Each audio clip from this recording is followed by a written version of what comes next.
ତାକୁ ନେଇ ଏକ ବଡ଼ ଖବର। ବାର୍ଦ୍ଧକ୍ୟ ଭତ୍ତା 3000 ଟଙ୍କାକୁ ବୃଦ୍ଧି ଏବଂ ବିଧବା ଭତ୍ତା 3500 ଟଙ୍କାକୁ ବୃଦ୍ଧି ହେବାକୁ ଯାଉଛି। ସେଥିପାଇଁ ଆପଣମାନଙ୍କୁ ପୁରା ଡିଟେଲ୍ସ କହିବି, ଭିଡ଼ିଓଟିକୁ ଶେଷ ପର୍ଯ୍ୟନ୍ତ ନିହାତି ଦେଖନ୍ତୁ। ଜୟ ଜଗନ୍ନାଥ। ମୁଁ ପିକେ ଆପଣମାନଙ୍କୁ ସ୍ୱାଗତ କରୁଛି ପୁଣି ଏକ ନୂଆ ଭିଡ଼ିଓରେ। ଚାଲନ୍ତୁ ଜାଣିବା ଆଜି ଭତ୍ତା, ଯେଉଁ 3500 ଟଙ୍କା ଭତ୍ତା ବା 3000 ଟଙ୍କା ଭତ୍ତା କେମିତି ଆପଣ ଅନଲାଇନ୍ ମାଧ୍ୟମରେ ଆପ୍ଲାଏ କରିବେ।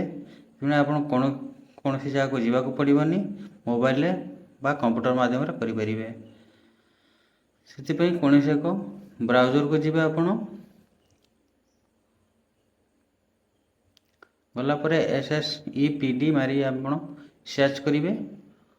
ପ୍ରଥମେ ଯେଉଁ ଆପଣମାନଙ୍କୁ ଏକ ଲିଙ୍କ ଦେଖାଇବ, ସେ ଲିଙ୍କ ଦେଖିପାରୁଥିବେ। ଲିଙ୍କ ଉପରେ ଆପଣ କ୍ଲିକ୍ କରିବେ। କ୍ଲିକ୍ କଲା ପରେ ଏହିପରି ଦେଖିପାରୁଥିବେ ବିକଳାଙ୍ଗ ଭତ୍ତା ଏଠି ସବୁ ପ୍ରକାର ଅଛି। ପେନସନ୍ ଯୋଜନା ଉପରେ ଆପଣ କ୍ଲିକ୍ କରିବେ। ଆଉ ଥରେ ମୁଁ କ୍ଲିକ୍ କରିଦେଉଛି, ରିଡାଇରେକ୍ଟ ହେଇଗଲା। ପେନସନ୍ ସ୍କିମ୍ ଉପରେ ଆପଣ କ୍ଲିକ୍ କରିବେ। କ୍ଲିକ୍ କଲା ପରେ ଏହିପରି ଆପଣମାନଙ୍କୁ ଏକ ପେଜ୍ ଦେଖାଇବ।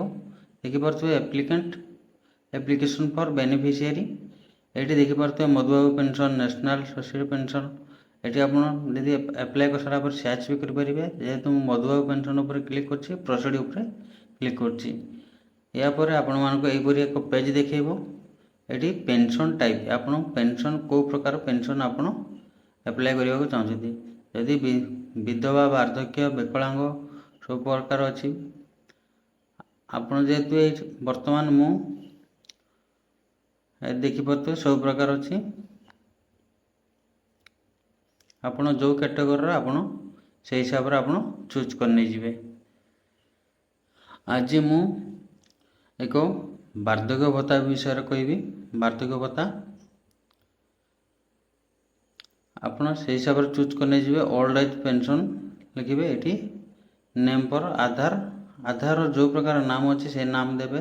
ଆପଣଙ୍କର ଯଦି ବିଧବା ଭତ୍ତା ହେଇଥିବେ ଏଠି ସ୍ୱାମୀଙ୍କ ନାମ ଦେଇଦେବେ। ଯଦି ବାର୍ଦ୍ଧକ୍ୟ ଭତ୍ତା ହେଇଥିବ ଉପରେ ଆପଣ ବାପାଙ୍କ ନାମ ଦେଇଦେବେ। ତାପରେ ଡେଟ୍ ଅଫ୍ ବାର୍ଥ ଦେଇଦେବେ, ଏଜ୍ ଦେଇଦେବେ।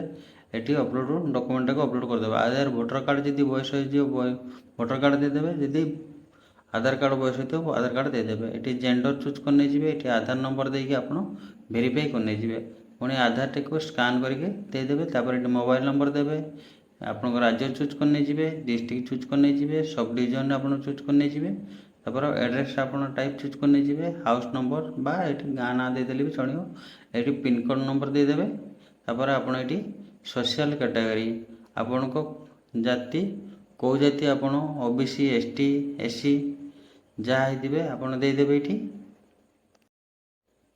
ତାପରେ ଡାହାଣ ପାର୍ଶ୍ୱରେ income certificate, RI report, BPL card, ଏଇ ତିନିଟା ମଧ୍ୟରୁ ଆପଣ ଯେଉଁଟା ବି ଦେଲେ ଆପଣଙ୍କର ହେଇପାରିବ।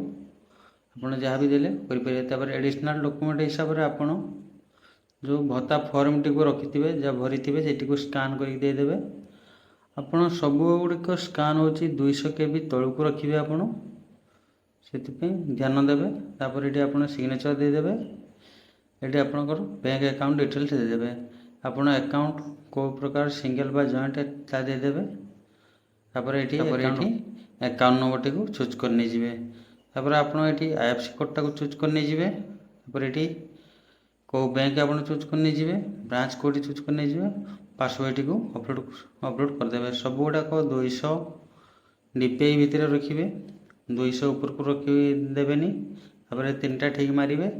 ସବମିଟ୍ ଉପରେ କ୍ଲିକ୍ କରିବେ। ସବମିଟ୍ ଉପରେ କ୍ଲିକ୍ କଲା ପରେ ଆପଣଙ୍କୁ ଏକ ପେଜ୍ ବାହାରିବ, ଯେଉଁ ପେଜ୍ ଆପଣଙ୍କ ପ୍ରିଣ୍ଟ ଆଉଟ୍ କରିକି ରଖିବେ ଏବଂ ଆପଣଙ୍କୁ ନେଇ ଭତ୍ତା ଅଫିସରେ ଜମା କରିଦେବେ ଯଦି ଆପଣ ଜଲ୍ଦି ଭତ୍ତା ପାଇବାକୁ ଚାହୁଁଛନ୍ତି। ଆପଣମାନଙ୍କୁ ଭିଡ଼ିଓଟି ଭଲ ଲାଗିଛି, ଲାଇକ୍ ସବସ୍କ୍ରାଇବ୍ ନିହାତି କରନ୍ତୁ। ଜୟ ଜଗନ୍ନାଥ, ଜୟ ଓଡ଼ିଶା।